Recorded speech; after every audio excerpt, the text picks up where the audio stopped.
selamat sore. Ternyata sudah jam 3 ya. Jadi saya masih menunggu beli bule nih. Tak ada ngobrol bareng beli bule tanpa beli bule di sebelah saya. Sambil menunggu kawan-kawan dan juga pembicara kita. Oh, Bapak sudah ada di sini, Pak Gusti.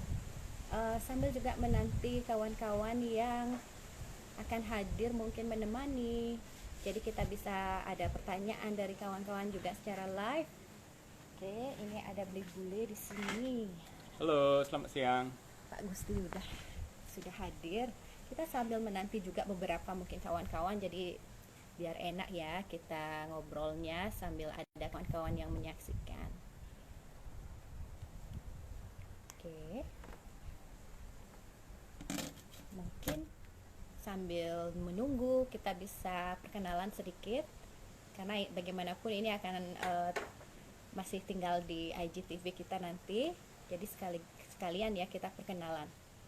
Kembali lagi di ngobrol bareng Beli Bule. Kali ini di jam 3 sore bersama saya seperti biasa Putu Evi dan pastinya ada Beli Bule di sini. Wayan Pon Semara. Dan pada sore hari ini kita akan ditemani oleh Bapak Gusti Rai ya. Bapak Gusti Rai ini adalah seorang arsitek kelahiran Karangasem. Dari Selat ya. Desa Selat. Kita akhir-akhir ini sering ketemu orang Selat ya, senang banget. Beliau seorang arsitek yang mempunyai usaha di bidang konstruksi. Tetapi pada tahun berapa sih bapaknya ya? Saya kok lupa, 2013 kalau tidak salah. Beliau menemukan sebuah alat baru yang merupakan hasil inovasi dari musik tradisional. Dari musik tradisional dalam yang berbentuk bambu ya, berbahan bambu, itu dinamakan rinde piano. Nah, ini bagi saya menarik sekali, bagaimana bisa musik tradisi menginspirasi seseorang untuk menemukan sebuah instrumen baru lagi yang kedengarannya kayak instrumen modern ya, piano gitu. Seperti apa sih, pasti kita jadi penasaran dong ya. Nah, untuk itu kami akan mengundang Bapak Gusti Rai di acara ngobrol kita ini. Kita bakal ngobrol-ngobrol santai, jadi diharapkan banget kawan yang mungkin sedang mampir melihat saya live itu bisa langsung aja hadir sambil bertanya-tanya mungkin nanti ya. Oke, saya langsung aja invite Pak Gusti menerima request saya sambil menunggu video beliau lagi loading.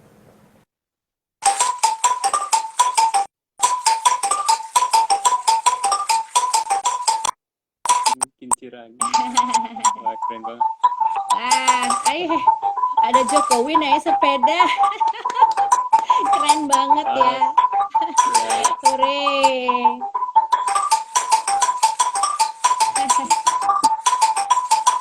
Bagus banget. Keren banget. Merdeka. Hebat sekali nih. Keren sekali Pak Gusti. Senang akhirnya bisa bertemu. Om Swastiastu. Senang akhirnya bisa bertemu secara online. Mungkin sebelum kita akan memulai, saya mau lihat dulu ini kawan-kawan yang sudah mungkin hadir di sini. Saya sambil bilang hello sama kawan-kawan yang sudah bersedia menonton. Ada Made Lukis Batik Lingau. Ada Ibu Jenny, Ibu Jero, apa kabar Niki? Ada kawan di Seke, Pandu, Yanwi juga ada sini, halo. Semoga masih banyak kawan-kawan lainnya nanti mampir ya Pak. Mungkin Bapak bisa sendiri bisa mungkin menyampaikan salam untuk sore hari ini kepada teman-teman yang hadir. Mungkin ada yang kenal atau mau berkenalan, sekarang waktunya Pak. Oke, silakan. Teman-teman saya dimanapun berada, pertama-tama izinkan saya ucapkan merdeka.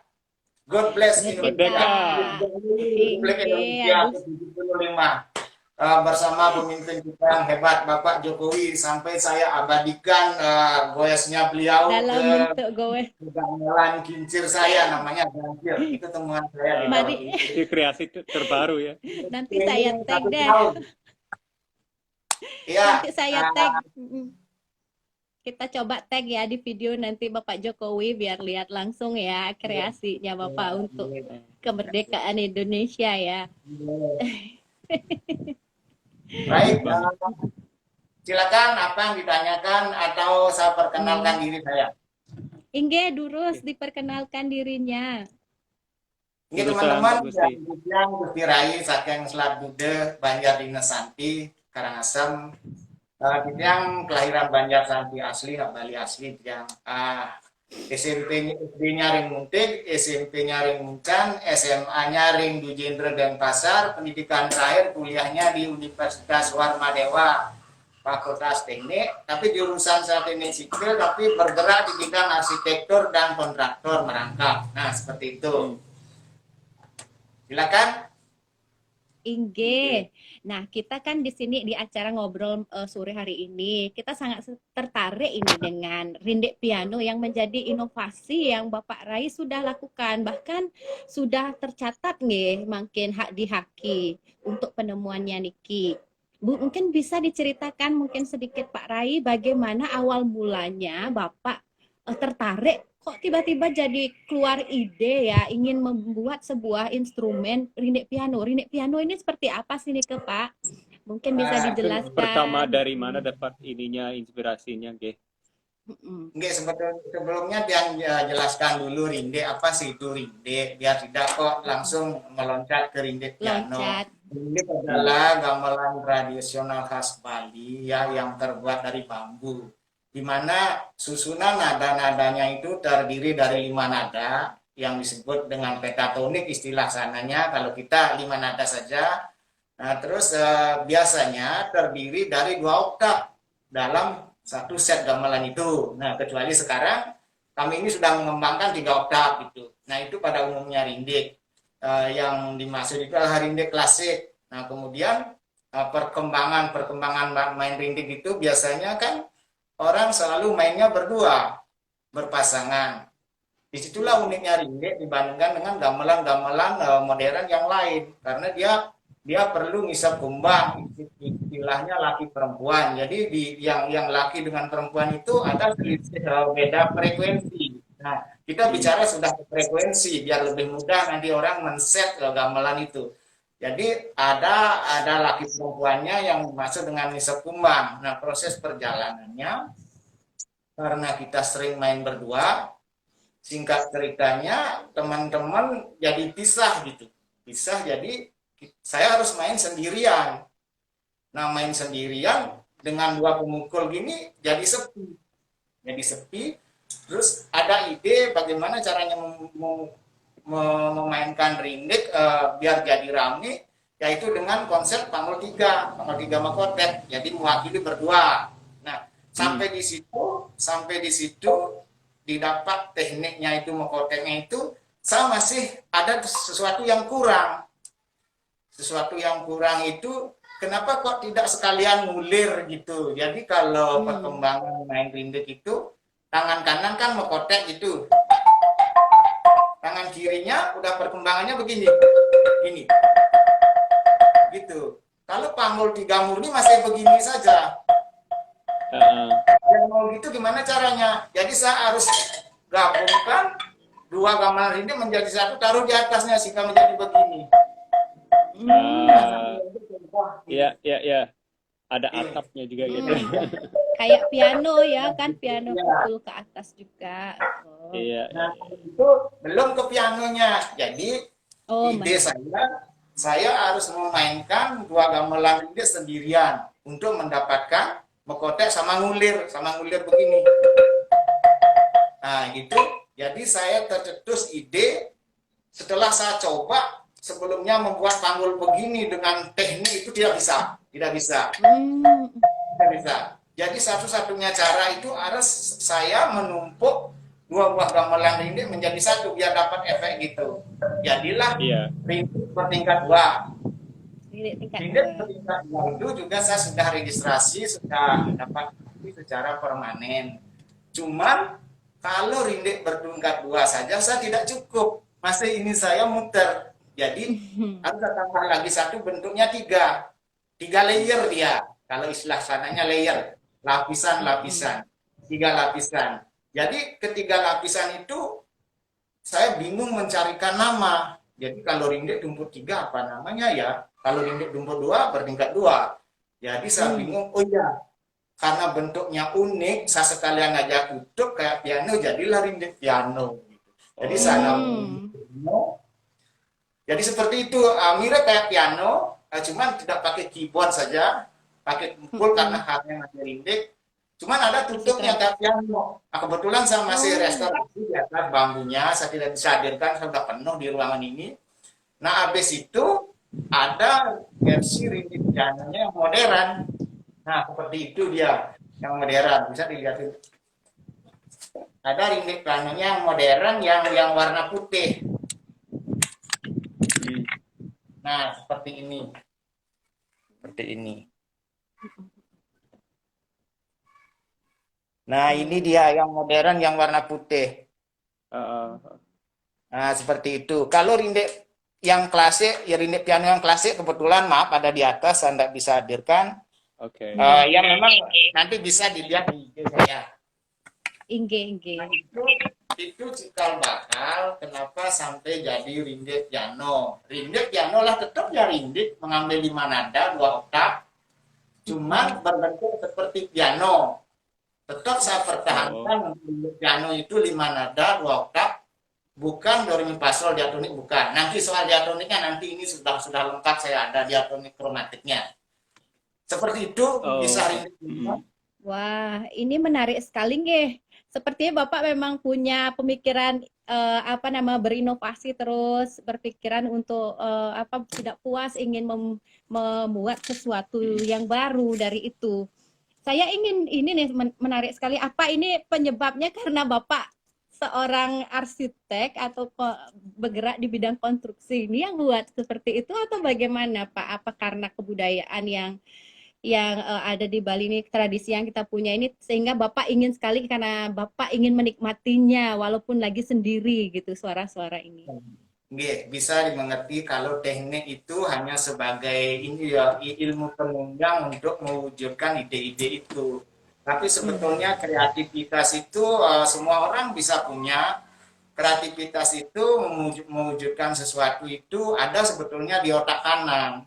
Nah, bagaimana kita orang dewasa itu untuk mendidik anak-anak itu agar terbiasa melatih otak kanannya. Dengan melatih otak kanannya, jadi dia akan punya imajinasi, kreativitas, tidak hanya menurut saja yang seperti otak kiri. Nah, itu yang menyebabkan yang kepingin berinovasi, dan salah satunya mendorong yang bisa membantu kelancaran inovasi ilmu teknik itu sendiri, ditambah belajar ilmu-ilmu bunyi sedikit, dan ditambah konsep.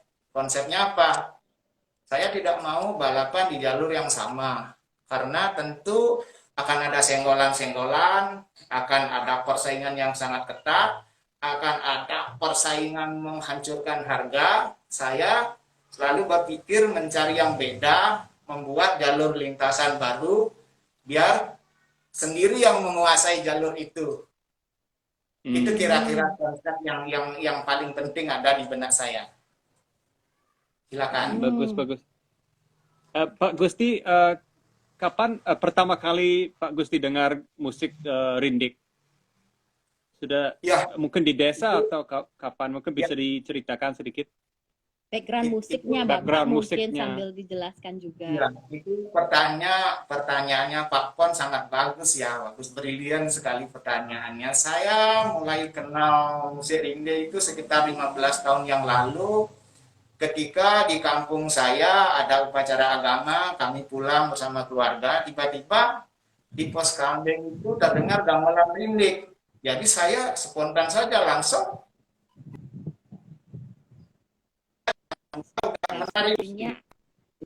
menarik. Saya kagum. Dan anak muda itu langsung memanggil saya, beli. Niki main. Yang tanya, apa namanya ini? Ini namanya rindik. Beli coba main, belikan dua di sekolah. Wah, saya terus terang saja tidak sanggup dan tidak mau, tidak berani. Terus saya digemelin gini panggul ini. Ini coba, pas saya coba, ini bergerak, ini diam. Ini bergerak, ini diam. Yang ada hanya keluar keringat dingin. Saya di satu pertemuan sama anak muda waktu itu. Nah, singkat cerita, besoknya saya langsung ke Denpasar. Saya hubungi teman, kebetulan teman itu di daerahnya ada pengrajin namanya di Timpak, ada bendungan Lagu Tunjung di situ, beliaunya masih hidup sekarang. Saya mesen di sana, lagi saya sampai di sana di 2-0-in. Saja ragu mesen rindik, yakti Pak. Nanti coba malu gitu dia bilang. Enggak berani saya Pak, nyerah saya. Akhirnya beliau ngomong gini, Rago melirinde anggo geno kalau saya bisa ngerinde. Nah, saya 2-0. Jadi saya berpikir, dia mau kita ngerinde, tapi yang diangkat melije dia ngileh kan gitu. Nah, masih Rago gitu. Ben 1 minggu alih mainah gitu. Wah, benar saya lagi 1 minggunya ke sana. Mahal lagi waktu itu. Bambu-bambunya aja satu setnya itu kecil-kecil 125. Kalau satu pasang 2 set itu 250. Nah, saya bawa ke sini, saya berlatih, dengerin kaset, berlatih, tidak dapat. Wah, yang ada hanya keringat dingin. Kenapa gambaran dinding itu susah sekali memainkannya? Benar-benar susah. Walaupun saya sering juara 1 di sekolah, itu karena baca buku kepintaran, tapi kecerdasan belum tentu saya miliki. Buktinya, saya dikasih teori begini, saya nggak bisa sama sekali. Nah, disitulah saya berpikir, wah, pintar dengan cerdas itu beda ya, gitu. Akhirnya, saking penasaran saya, terus berlatih. Satu saat, di samping rumah saya, ada bapak polisi lewat. Berhenti. Wah, Gus, ada Rindik, Riki. Bentar. Jadi dia nyoba menari beliau. Pak Agung namanya. Menang, saya lagi 3-0. Coba nanti 3-0. Udah itu keesokan harinya saya berlatih nggak dapat. Saya pakai singlet putih, saya tarik, saya robek, saya tutup mata. Di situ saya belajar memainkan gamelan dengan melatih otak kanan dengan tidak melihat. Karena apa? Kalau saya melihat, pikiran saya terbagi ke tangan. Ini melihat ini, pikiran ke sini, ini nggak dapat bagian ya. Yang kiri nggak dapat bagian, dimonopoli yang kanan. Sementara otak kanan saya melihat yang kiri, yang kanan nggak bergerak. Akhirnya saya putuskan tutup mata. Saya paksa latihan, akhirnya saya menemukan itu senam otak kanan, saya istilahkan kembang janger ubud namanya itu sangat bagus untuk senam otak kanan itu. Akhirnya dari itu saya keluar keringat dingin, mulai dapat sedikit demi sedikit. Akhirnya mulailah otak kanan saya aktif. Nah itu, habis itu baru mengembangkan kepukulan ringgitnya seperti ini. Baru ke situ bertahap, jadilah belajar lagu-lagu ke teman-teman. Udah itu kita cerita, teman-teman pada semua kerja, akhirnya seperti cerita saya tadi, menyepi kembali, saya ciptakanlah Panggul 3 Mekotek itu, rindik bertingkat itu, dan sampai sekarang, sampai rindik bukan rindik piano lagi, sekarang rindik sudah masuk ke tas. Nah, seperti apa? Dibawa kemana-mana. Masuk tas itu tujuannya lebih bisa mobile. Misalnya Pak Pon mau ke rumah, ke kampung halaman gitu, ingin bawa rindik, kan volumenya besar ya. Ambil tas, kalau kurang 60, masukkan rindik saya, kan sudah jadi Pak. Nanti saya kasih lihat caranya. Seperti wah, keren sekali ya. Berarti ini seperti ini ya, kalau saya bisa simpulkan. Jadi lingkungan itu sangat sekali mendukung di mana kita menjadi tertarik untuk belajar musik ya, seperti Bapak kembali ke kampung, betulan sekali mendengar, diajak lagi sama anak muda ini. Dan kalau bisa kita bilang Bapak mengenal musik tradisi baru apa namanya sudah berumur ya, kalau kita bisa bilang, dan itu tidak menyetop semangat untuk belajar. Berarti menurut saya semakin mudah kita diperkenalkan, semakin banyak kesempatan kita untuk berinovasi. Oh sorry, untuk berinovasi kan kentennya. Wah, saya Iya. sangat sekali terinspirasi. Semoga apa yang Pak Gusti memang sudah alami niki bisa memberikan inspirasi juga ke anak-anak muda kita. Kita bisa Tidak lihat berhenti sendiri gitu. sekarang menurun ke anaknya Pak Gusti. Iya, makin Itu Pak Gusti punya anak berapa? Mungkin bisa perkenalkan anaknya ada sekarang? Ada lagi komposer musik di atas satu. Oh, ya. Ya, ada anak saya yang pertama itu dulu memang belajar Inggris sekali saja, lagu cabut dulu, begitu dapat dia tidak mau lagi, tidak mau lagi. Saya karena ini sering ya, kebetulan Pak Pon nanya begitu, kebetulan saya punya konsep anak-anak yang kreatif itu, anak-anak yang susah diatur, biasanya dibully. Tapi sebetulnya anak-anak yang susah diatur itu, dia sudah lebih dini menemukan spesialisasinya anak itu. Tidak melulu jadi doktor, S3, dan profesor, tapi dia sudah menemukan spesialisasinya. Tinggal anak itu seperti air. Jadi orang tua wajib menyediakan wadahnya. Jadi kalau anak pengejar itu seperti air, dibiarkan akan kebuat dia ketemu dengan lingkungan barunya, misalnya maaf ini peminum, pemabuk, perokok, ya sudah selesai. Masih proses lagi untuk memberikan wadah. Jadi karena saya menangkap itu bukan serta-merta menurun persis, tidak. Saya menangkap kreativitas anak itu di otak kanan yang menonjol, tinggal saya kasih wadah. Jadi wadahnya saat itu sama macam-macam coba. Misalnya les melukis, gagal. Les renang untuk tambahan gininya, gagal juga. Les karate juga gagal. Saya punya ide terakhir, itu waktu itu udah kelas 5, kelas 6, anak lewat itu sudah memiliki komunitas. Jadi sebelum dia bangun komunitas, saya harus kasih wadah lagi. Jadi saya leskan gitar di sekolahnya Pak Balawan. Nah, begitu. Jadi disitulah mendapat kesempatan lagi mengasah senam otak kiri otak kanannya itu bukan dengan kalau ringgit kan dengan 2 jari ya, 2 tangan. Itu bukan 2 lagi, udah 8 lagi dengan tapingnya itu. Makanya saya sangat-sangat kagum dengan dia kawan itu. Bapak yang sangat jenius. Nah, di situ saya percayakan anak saya untuk menempa otak kiri yang otak kanannya. Kecerdasan otak kiri otak kanan. Bukan saya itu jadi player sebat Pak Balawan, tidak. Saya hanya ingin anak itu ditempa otak kiri otak kanannya, kreativitasnya. Nah, Astungkari sekarang kreativitas itu dia bawa dengan mengkombinasikan teknologi komputer, membuat musik EDM gitu dengan kombinasi pengetahuan musiknya. Seperti itu. Kalau Pak Pon tanya anak saya yang kedua, ini adiknya masih sekarang SMP kelas 3, arahnya sama juga, komputer nama musik, Pak, komputernya nanti komputer animasi, karena ada unsur penyiar masuk seperti itu. Namanya siapa Pak Gusti? Nama anaknya? Yang pertama Gusturian Raidika, nama akunnya di YouTube, YouTuber muda, dia Kirin, KYRIIN. Kalau ini Gus Dwi. Oke. Itu yang paling gede itu yang suka main gitar kan? Yang main gitar. Dua-duanya main gitar, Pak. Keduanya? Dua-duanya tipping ya. Iya, saya ingat pertama kali kenal sama Pak Gusti di rumahnya di Dharmasabo kan, keduanya memang, ya waktu itu yang paling gede ya main rinde. Waktu itu mungkin yang si kecil belum ya waktu itu.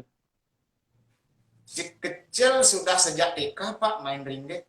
Oh, ya. Iya, sejak TK. Nanti saya ceritakan bagaimana sih sebetulnya bermain rinde. Orang bilang susah, tapi sebetulnya ada caranya biar mudah. Nanti jika ada waktu, trik-triknya ya. Ya. Inge. Nah, kembali sekarang ke rindik pianonya Pak Gusti. Saya mau tanya itu selain dari pengaruh ke bentuk dari ya Pak Gusti bilang biar punya nama dikasih nama piano, apa ada pengaruh dari nada diatonis barat apa tidak? Apa tetap nada laras Bali? Untuk yang namanya rindik itu saya tidak mau dipengaruhi barat, Pak. Cuman standarisasi nada dasar saya harus karena di Bali itu kelemahannya kan gamelan satu dengan yang lain tidak ada standar titik nolnya, Pak. Jadi titik nolnya sembarang gitu. Jadi kalau digabung tidak bisa. Jadi ke depan gamelan apapun itu harus punya standar titik nol. Nada dasarnya itu harus mengikuti barat. Ya, tujuannya apa? Jadi biar bisa kita kolaborasikan dengan alat-alat musik modern, kecuali gamelan-gamelan yang tradisional, yang warisan leluhur itu, yang sakral, minta tolong jangan dirubah itu malah harus dijaga. Kalaupun ada kain yang rusak, kainnya diganti, jangan tembaga perunggunya dilebur, itu saya tidak setuju. Kalau yang ini yang baru macam bambu itu kan justru saya harus tidak saja harus melestarikan, tapi saya harus mengembangkan, saya harus menggali, saya harus mengembangkan, saya harus menyebarkan. Karena itulah bentuk cinta saya. Seandainya nanti saya tidak mau, kalau Pak Pon yang ngambil, saya ini, saya jadi ban tali Pak Pon gitu. Gitu Pak. Berarti memang ya rindik piano ini dibuat agar memungkinkan musik tradisional itu bisa berkolaborasi juga ya secara internasional, begitu. Iya. Tapi saya mau tanya juga karena kan di rindik bertingkat di rindik piano terutama kan ada pengisap pengembangnya. Jadi dengan adanya pengembang atau pengisap apa namanya secara langsung kan tidak akan persis seperti nada barat ya karena dia akan melenceng sedikit ke atas atau ke bawah, jadi tetap dia punya nuansa Bali ya. Nuansa Balinya ada. Iya, betul, tidak persis. Tapi tetap yang pemokoknya itu saya setarakan, yang penyambungnya itu saya naikkan frekuensinya, Pak. Istilahnya begini, kalau lakinya 2 meter gitu, istrinya 180, 175. Terasi lah kayak Pak Puan sama Bu Evi gitu. Ya terasi ya, ada yang tinggi, ada yang kalau misalnya kayak piano ya Pak ya, kalau orang kolaborasi piano satu dengan piano yang lain, nadanya kan persis sama. C misalnya frekuensinya 1000, C sana tidak akan mau kawin Pak. Seperti Pak Puan tidur sama cowok-cowok gitu. Saya sudah coba. Iya, kelebihan gamelan Bali Pak. Harus hisap kumbang itu. Saya udah pernah coba di bertingkat itu. Saya mau pentas lagi 2 hari. Saya samakan nadanya Pak. Wah, nggak mau bunyi, mati dia. Saya bongkar lagi. Itu pengalaman saya bongkar itu. Jadi makanya gamelan Bali itu sangat-sangat unik, ada laki perempuannya. Kalau nggak ada laki perempuan, mungkin kita juga musnah, nggak ada keturunan. Itu hebatnya gamelan Bali itu. Saya terus berpikir ya Pak Gusti, kenapa bisa ada pengisap pengembang di Bali dan di tempat lain tidak ada ya, kecuali Lombok. Lombok sepertinya kena pengaruh Bali ya. Tapi di pulau lain di Indonesia tidak ada pengisap pengembang sejauh saya tahu ya. Ya tafsiran saya karena kita budaya di Bali itu dengan upacara dan sebagainya selalu di luar ya. Jadi kita perlu suaranya bisa sayup-sayup dari jauh juga. Ya bisa jarak jauh ya tempuhnya gitu. Ya. Dan kita juga mungkin saya bisa punya yin and mohon dikoreksi kalau salah ya, tapi pikiran saya begitu. Kenapa di pemadi Jawa tidak begitu ya? Bineda juga itu penyeimbangan dua dunia. Saya rasa laki perempuan selalu ada nih. Hitam putih seperti nike. Siang malam siang. Mungkin selamanya kita tidak bisa tahu, tapi itu memang jenius lokal yang tetap dipertahankan karena itu adalah ciri khas, sudah tidak boleh hilang ya. Nah, yang tertarik sekali karena kan juga seperti Bapak bilang rindik piano sudah mendapatkan haki juga, terus idenya nggak berhenti sampai situ, bahkan membuat gamelannya knockdown, terus juga ini bervariasi kan ya, ada cungklek Bali yang knockdown. Niki juga sempat ngasih tahu tiang mengenai cungklek bass seperti Nike. Mungkin bisa Bapak ceritain sedikit tentang Niki? Niki kan biar kerancuannya itu sedikit sedikit apa ya terfokus gitu. Kalau cungklik itu kan sama dengan tingklik gitu. Kalau Nggih. dulu ini namanya gerantang. Jadi kalau panjang kalau yang jelasin, kalau cungklik tingklik itu biasanya kan mekelenting dia. Ting-ting itu tanpa resonator. Jadi itu pada umumnya cungklik maupun tingklik dari dulu itu selalu tinggi. Jadi oktavnya itu oktav 1 2. Karena oktav lebih kecil dari oktav 1 nggak kedengeran gitu. Jadi oktav 1 2 itu cungklik. Kalau rinde itu kalau bilah yang ganti saja namanya jadi cungklik bass. Jadi cungklik bassnya itu oktavnya 2 3. Jadi kalau di rinde itu rinde madya jadinya. Jadi kalau cungklik oktav 1 2, cungklik bass oktav 2 3. Jadi kalau cungklik itu oktav tinggi, kalau oktav 2 3 rinde madya kalau dihubungkan ke rinde. Jadi karena yang harus buat semacam penjernihan menurut pemahaman saya, kalau yang bilah saya namakan cungklik, kalau yang bulat bambunya tetap rinde, jangan dirubah-rubah, karena kalau dirubah itu nanti tambah rancu, sebetulnya kan gerantang. Nah, kenapa gerantang?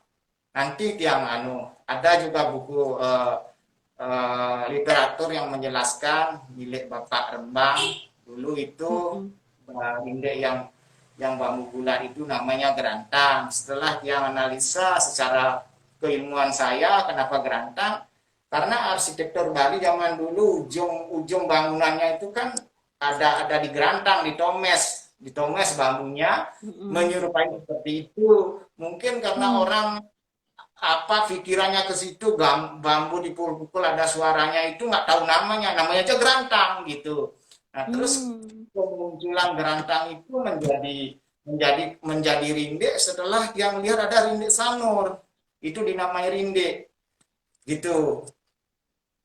Itu kira-kira penjelasan kenapa ada cungklik bass. Jadi kalau cungklik oktav 1 2, kalau cungklik bass yang kasih ini oktav 2 3. Kalau super bassnya itu nanti ya jegogan itu. Jadi oktav 4 jadinya, itu udah super bass. Cuman kita belum garap itu karena kalau di musik itu kan sudah ada gitar bass lebih simpel. Kalau itu di barat besar sekali konstruksinya, tapi tetap untuk sebagai pelajaran dan bahan bukti bahwa ini loh ada barangnya besar, itu nanti tetap saya akan buat. Dari segi konstruksi bambu sendiri itu mungkin Pak Gusti bisa jelaskan kepada pemirsa perbedaan antara rinde dan cungklik. Penggunaan bahannya. Ya, bahannya bagaimana? Ya, kalau rinde bambu bulat cenderung dia diameternya kecil, antara 3,5 cm sampai 7,5 udah besar itu. Tapi kalau cungklik itu bahannya bilah, bahan bambunya harus besar yang 18 cm, 17, karena dipecah untuk mendapatkan diameter yang manis gitu. Kalau yang bambu kecil dipakai terlalu bulat ya, terlalu kaku. Nah, hubungannya kaku itu di mana untuk mendapatkan bass. Nah, ini sini saya bongkar triknya. Kalau ini terlalu bulat, terlalu rigid, dia terlalu kaku, untuk mendapatkan vibrasi yang bass itu kurang karena lengkungannya ada tulang, kayak kita punya tulang punggung gitu, seperti itu. Makanya relatif agak datar. Makanya di belahan sana itu kalau bikin marimba yang apa namanya yang bass itu pasti lebar, dia tipis. Cuman di Bali nggak masuk estetikanya. Walaupun itu kayu dibuat lebar tipis itu, walaupun suaranya bagus, bagi saya masih ada yang kurang. Jadi kurang cantik, kurang seperti Mbak Epi gitu cantiknya. Harus dapat ya Pak Gusti. Ini kayu. Sempat. Ini kayu ini. Ini kayu. Siapa yang nyangka kayu ini? Ini kayu ini. Kalau marimba sana, kulintang itu pasti kayak puldek ya, maaf nih segi 4 ya, kayak lantai-lantai yang kita injak-injak. Jadi konotasi pikiran saya kalau ada gamelan seperti itu udah bukan gamelan lagi. Konotasi pikiran saya udah langsung ke puldek, dekat kolam tempatnya dijemur, diinjak. Karena bapaknya arsitek soalnya. Makanya saya tidak mau itu gamelan diinjak pikirannya. Kalau gamelan ya gamelan udah suci, menginspirasi, memberikan suatu imajinasi dan relaksasi. Makanya saya harus seperti itu. Buat teknologi ini harus teknologi teknik yang masuk Kenapa? Ya. Karena kalau beli yang begini nggak dapat. Kita harus membuat alatnya dulu, buat gimana caranya membuat ya seperti ini. Ini kalau Ya, bisa. itu mirip mirip dengan selonding, Pak Gusti. Iya, Ya, ya lengkungannya ya. Ya. Jadi agak beda dengan lengkungan, bambu putung. ya kalau lengkungannya ini terlalu dia jari-jarinya terlalu kecil, dia nanti rigid sekali dia untuk mendapatkan vibrasi lenturnya itu kurang. Jadi cenderung harus tinggi dia oktav 1 2. Gitu itu bocoran saya. Kalau untuk mendapatkan vibrasi yang rendah, jadi ini harus agak pipih dia, pipih. Tapi pipih datar saya tidak suka. Kalau gampang buatnya saya maunya yang sulit-sulit seperti ini. Begitu. Ya, keren sekali. Ini juga yang membuat saya atau kami ya di Mekar Buana merasa sangat sekali beruntung saat pertama kali kita berkenalan dengan Pak Gusti Niki. Waktu kita sedang mengerjakan apa namanya proyek rekonstruksi alat bambu dalam angklung kuno dari Bali Timur itu. Pak Gusti sangat membantu. Terima kasih. Terima kasih sudah mendonasikan nih kebilah-bilahnya yang sudah dibuat untuk kami. Ya, saya kaget juga begitu tahu dulu ada di dalam gamelan angklung, dan Semar Bulan pun ada isinya gerantang, dan juga kalau Semar Bulan sih gerantang saja, tapi angklung berisi gerantang dan cungkle. Jadi ya sangat membantu. Terima kasih banyak Pak Gusti. Kita sudah punya instrumen angklung itu. Ya. Nanti kalau bambunya itu sudah mau direstorasi, ini nanti kita carikan kayu yang kuat Pak. Biar enggak, kalau ini kan tidak kena bubuk ya. Kalau bambu masih kena bubuk ya, masih bisa rapuh. Kalau ini relatif. Nanti kalau tapi mau restorasi. Yang menarik Pak Gusti, sama sekali nggak ada perubahan. Dalam arti dia tidak bubukan, masih bagus. Mungkin ada trik-trik tertentu bagaimana Pak Gusti bisa mengawetkan bambunya. Apa boleh dibuka rahasianya apa gimana apa itu tahu rahasia atau mungkin trik-trik ini memang bisa awet sekali itu dan suaranya masih bagus. Tapi tips-tipsnya Niki dalam hal memilih bahannya dan sebagainya Niki. Ya, kelemahan dari bambu itu kita pelajari dulu, tidak bisa di open Pak. Kalau di open dipaksa kering dengan mesin modern itu pecah dia. Dia pecah dia kan bambu kan punya penampang. Dia penampang itu dia memisahkan diri, dia pecah. Itu kelemahannya. Terus kelebihannya bambu itu lentur karena punya serat. Nah, terus kelemahannya itu kita sebagai orang sini harus cari solusinya. Jadi kalau secara alam untuk mengeringkan itu bisa sampai 6 bulan. Jadi saya punya trik.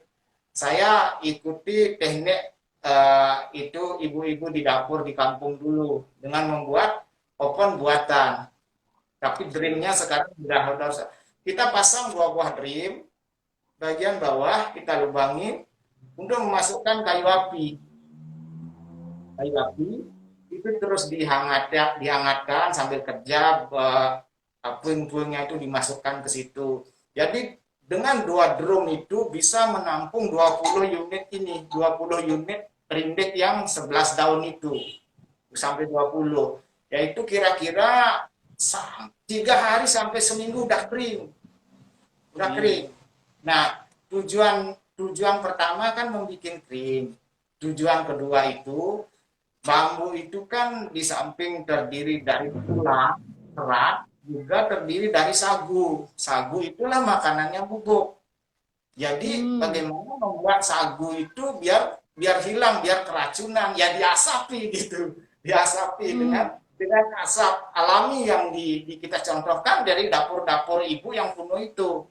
Nah, seperti itu, setelah kering, saya ada lagi proses jemur matahari langsung 3 hari. Kenapa? Untuk memastikan bahwa bambu itu tahan matahari. Karena dibawa misalnya ke Jepang atau ke Australia itu, yang menguji bambu itu bukan dapur lagi, tapi matahari, suhu sama dingin.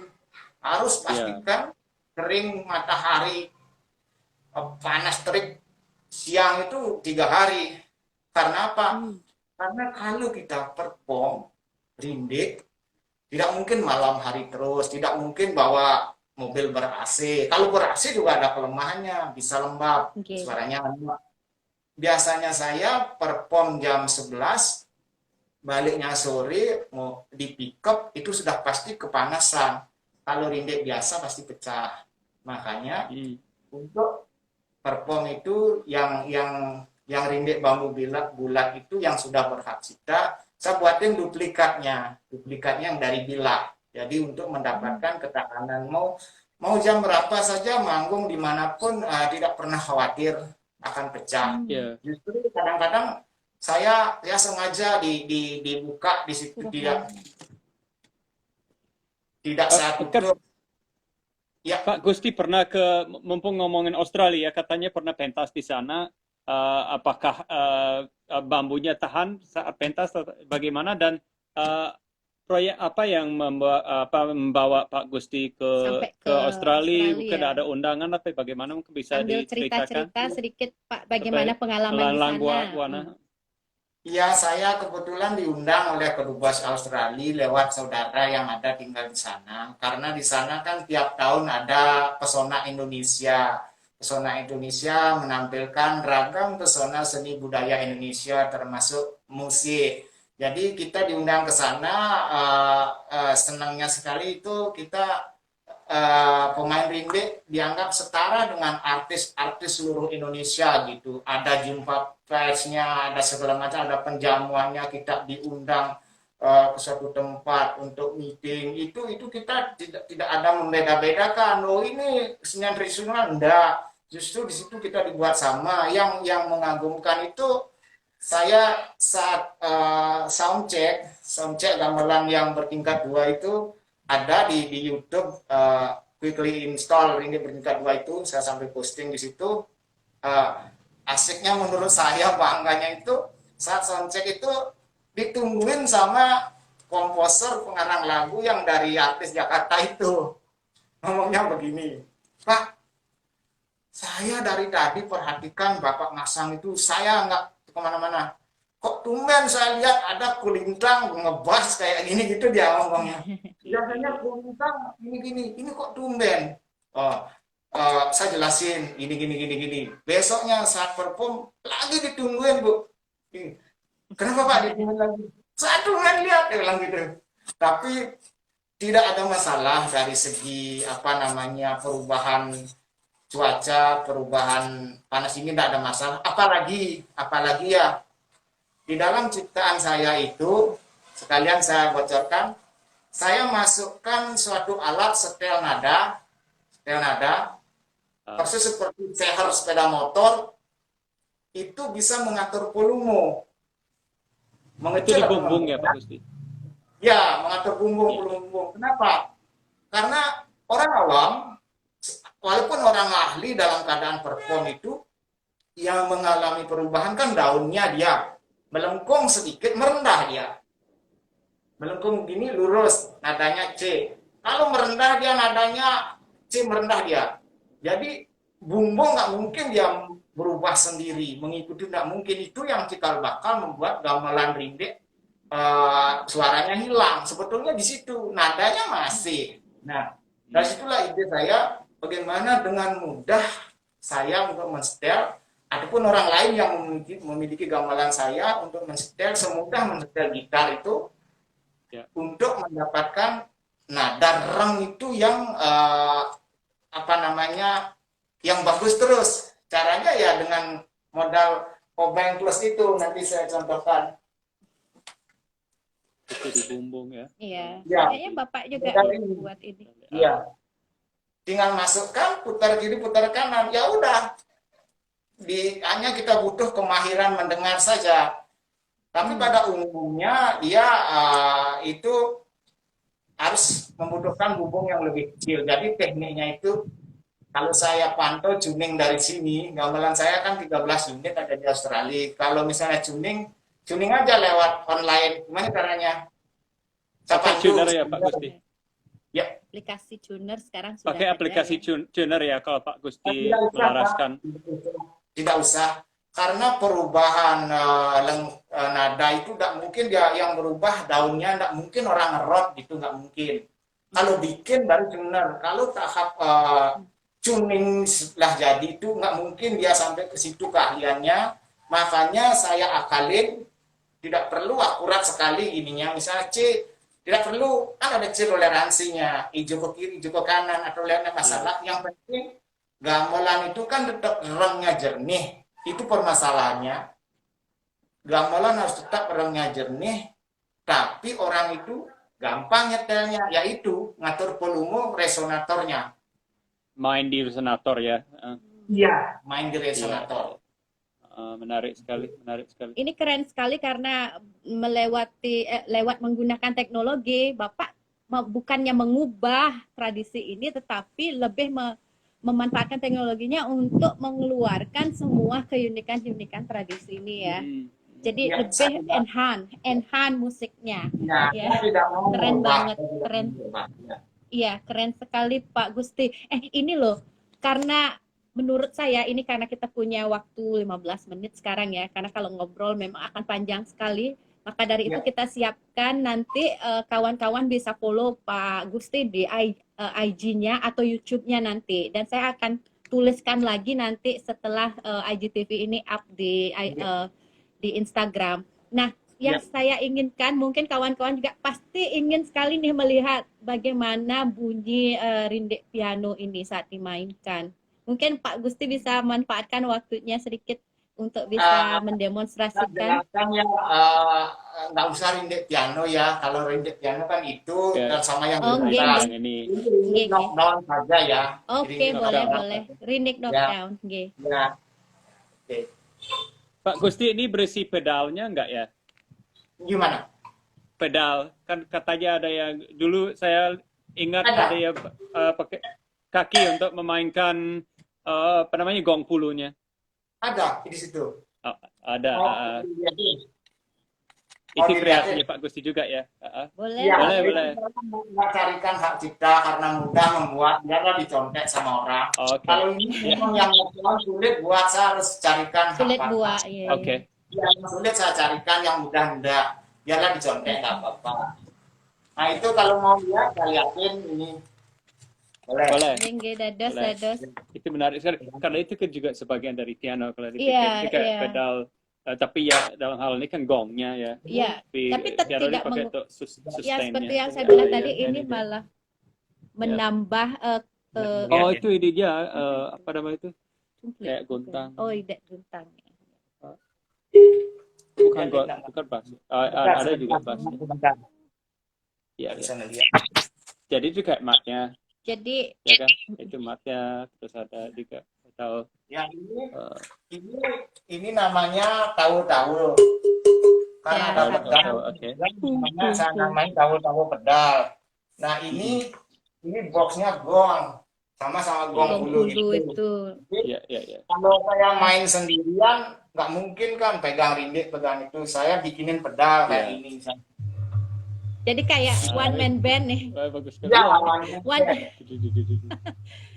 Keren ya, memakai teknologi. Iya.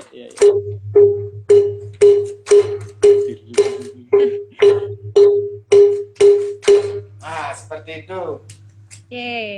Tapi menurut Tiang, walaupun udah teknologi seperti ini, untuk memainkan teknologi yang seperti ini sendirian, memainkan rindik juga memerlukan keahlian khusus menurut Tiang. Ini dah yang dimana otak kanan otak kirinya seimbang ya. Jadi didukung dengan skill dari teknik. Latihan. Jadi tidak bisa diteorikan. Ini pukul gini, enggak. Harus dilatih. Betul. Kita mungkin ingatkan pemirsa ini kebalik ya. Kan? Kita video ini kiri. Kan memang mirror image, bukan selfie, ya. Mirror image namanya. Ya, jadi memang kelihatan kebalik dari sisi penonton. Kayak tulisan ini saya mekar buananya kebalik juga. Okay. Nah, Pak, kita akan mendengarkan Pak Gusti sekarang memainkan rindik knockdown-nya ya. Jurusan.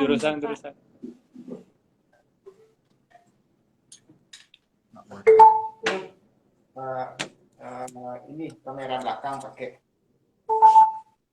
Sebentar. Kamera belakang. Biar anak bisa. Ya. Sampun.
jernih sekali suaranya. Jernih sekali, Mbak. Iya.